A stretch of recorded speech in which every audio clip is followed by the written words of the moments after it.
Unitarian Universalists live out our 7 principles within a living tradition of wisdom and spirituality drawn from sources as diverse as scripture, science, poetry, and personal experience. These are the 6 sources our congregations draw from.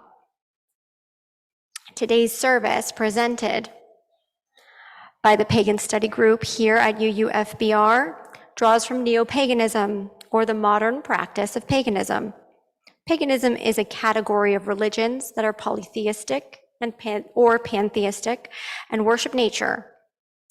Studying, practicing, and exploring pagan practices and ideas is a way that we UUs can affirm and promote our 6th source. Spiritual teachings of earth-centered traditions, which celebrate the sacred circle of life and instruct us to live in harmony with the rhythms of nature. Those of us who find it transformative will find ourselves affirming and promoting our 1st source as well, that essential, direct experience of that transcending mystery and wonder, affirmed in all cultures, which moves us to a renewal of the spirit and an openness to the forces which create and uphold life. Today at UUFBR, we celebrate Ostara, which occurs on the spring equinox. The word equinox means equal night. An equinox is a moment when the Earth's rotation axis is directly perpendicular to the Earth's sun line, tilting neither toward or away from the sun. Every year, at the midway point between the longest night and the longest day, the sun shines directly on the equator. On the equinox, the sun appears to rise due east, set due west, and spend about as much time shining on us as not. Our next equinox will occur on Tuesday. It is globally called the northern equinox and the spring or vernal equinox here in the northern hemisphere. This is how, in farmers' almanacs and most calendars, we mark the official beginning of spring in the northern hemisphere. People have tracked the dates of the solstices and equinoxes for thousands of years. At Angkor Wat in Cambodia, at Machu Picchu in Peru.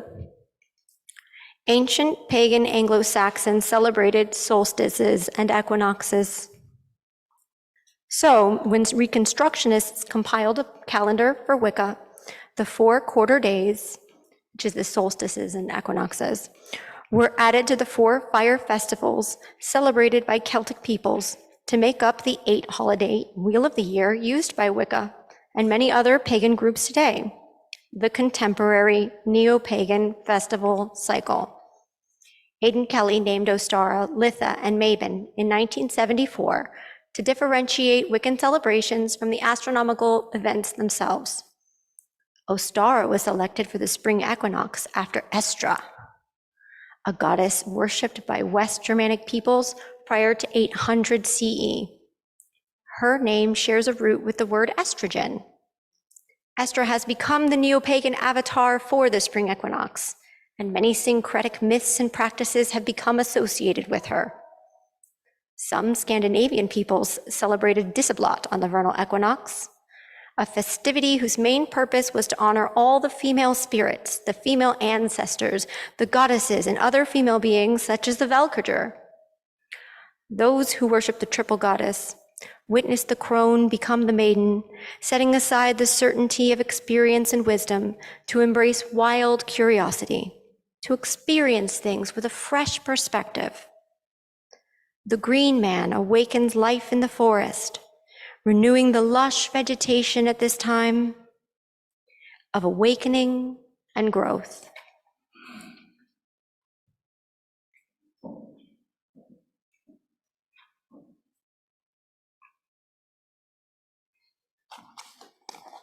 And now for something a little less metaphysical and more into the physics. Yeah, and hold on one second for me.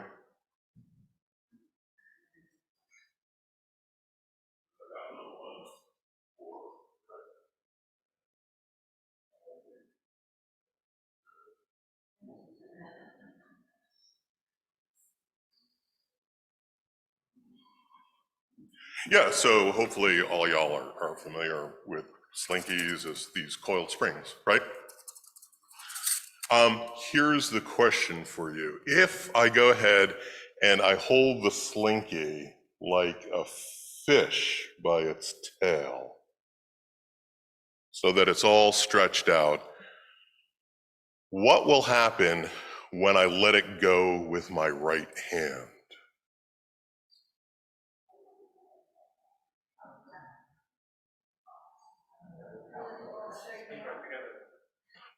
And here's the interesting, I hear people talking about it bouncing, but I have also heard people say once I let it go that it will fall straight down. By a show of hands, how many of you think that gravity will take over once I let it go with my hand and it will fall straight down? Okay, so almost everyone in the congregation. Watch carefully what happens first. Did you see it? Yeah, let me do it again. Actually, no, not doing this one yet. Not ladder.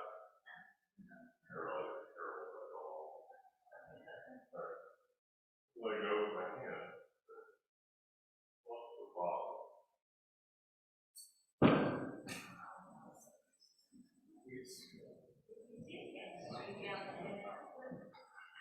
Yeah. So what happens is, right, the bottom still stays hanging in midair, even as the top begins to fall down and collapse into it. The bottom doesn't know what the top knows. I mentioned this to you on this first day of spring during our seed ritual because this is true for seeds as well. What does the seed know when it's planted in the ground? It's being kept away from sunlight. And yet, just like the bottom of the slinky does not know that the top of the slinky is no longer being held and is falling towards it, so too, something in the seed knows this is the time to sprout. This is the time to begin to grow, even while the bottom of the seed is sitting in the soil, away from the sunlight. And I would ask this question of you, my fellow Unitarian Universalists. What about you as we start this first day of spring? What inside you does not know that it's not being held anymore and is ready to begin growing? Thank you.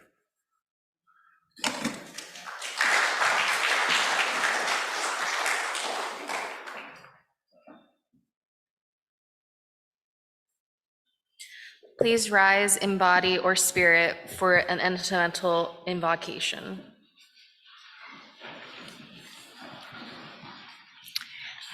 At this time of balance, at this time of awakening, we celebrate Ostara, the spring equinox. We celebrate the fertile earth. We honor the warming breezes. We honor the waxing light. We honor the nurturing rains. Welcome spring, new life to bring, to land, to us, to all. Welcome spring, rebirth we sing within and round us all.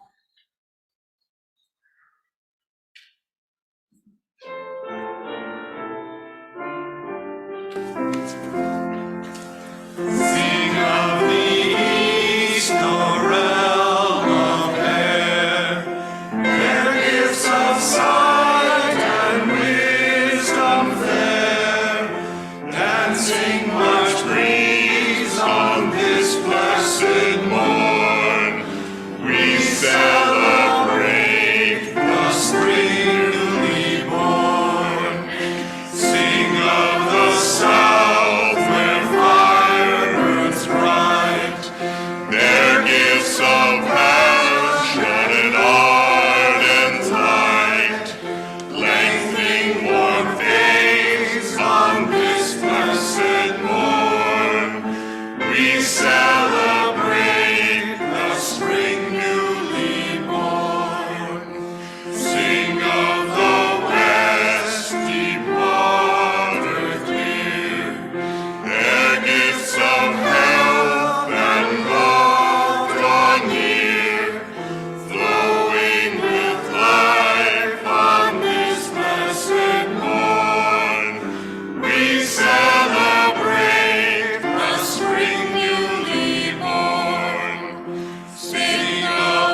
one way of reconnecting to the earth in all her glory is through the green growing things of this earth.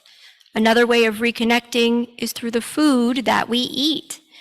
Instead of centering our worship around a sermon, today I invite you to plant a seed to honor our connections with earth and with communities around the world. First, a blessing of the dirt. In the knowledge that we are all of us imperfect, but come together in communities of grace, we bless this dirt.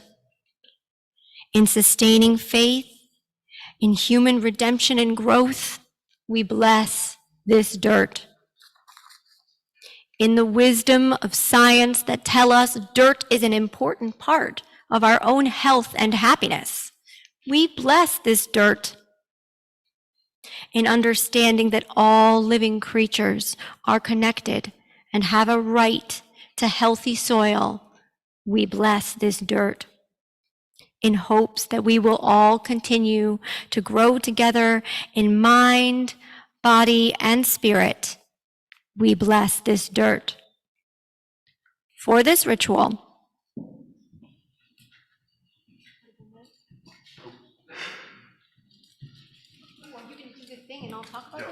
oh, I like that. Good. All right. For this ritual, first take a paper cup and fill it with soil.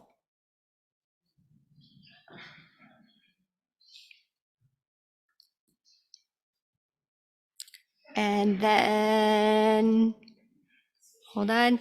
This soil is earth, nourishing our seeds, our life. Compost is mixed in with the soil because what is dead is still part of our world and nourishes new life. Nothing can live without all that came before it, without being part of the cycle of life. In this way, the legacy of the past comes into today to nourish our dreams and our future. Once you fill your cup with soil, make a little hole about 1/2 inch deep. We must create safe places, containers to honor the deep work that we each must do, to grieve, to hope, to connect. This hole represents what holds us. We know that we must grow out of it, and we need this place. Take a pea seed and place it into the hole. Plant a second pea seed next to the first. This is because we cannot do this work alone. None of us can. We are all in this together. Cover your seeds and sprinkle a little water over the dirt. This is the water of life. While you're pouring a small amount of water on your planted seed, I invite you to think of all the blessings water brings into your life, the sacredness of water, and water justice as you do this, for water is life. You may take your planted seeds home with you or place them on a table on the patio before you leave. Keep watering them a little, place them in an area where they will have sunlight, and when you begin to see flowers, where bees can get to them, and see what grows. Hopefully, in a few months, you will have peas that you can eat. Please, line up. These are reused cups. We used to drink coffee out of them.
Earth, clay from which you are made and to which we will return.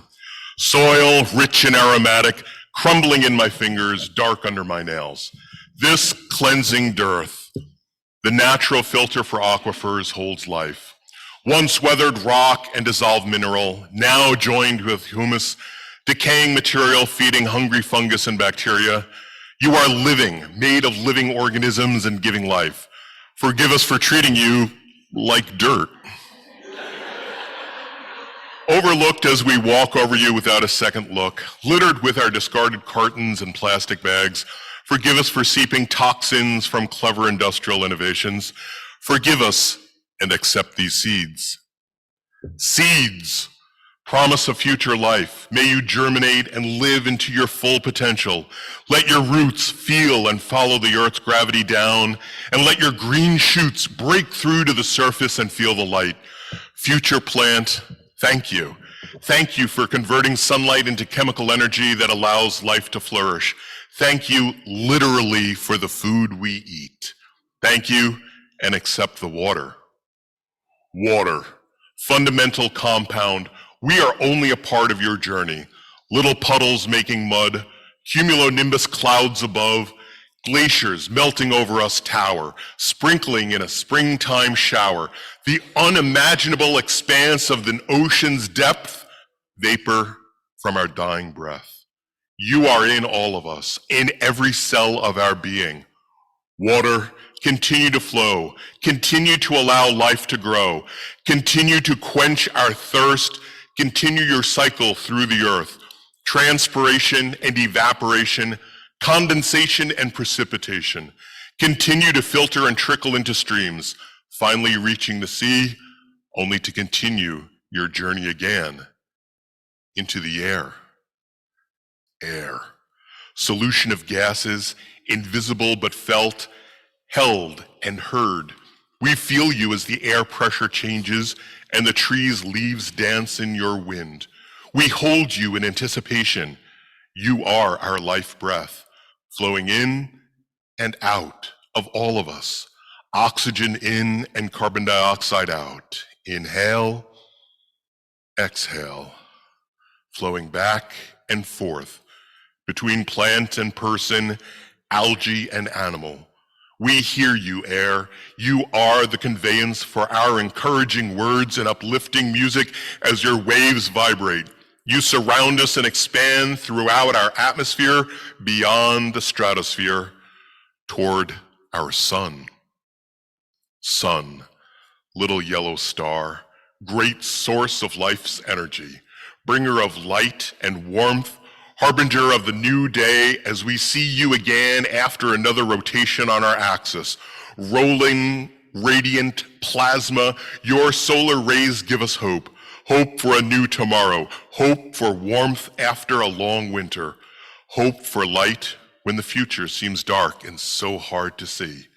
Brilliant giant sun, shine down upon our little earth.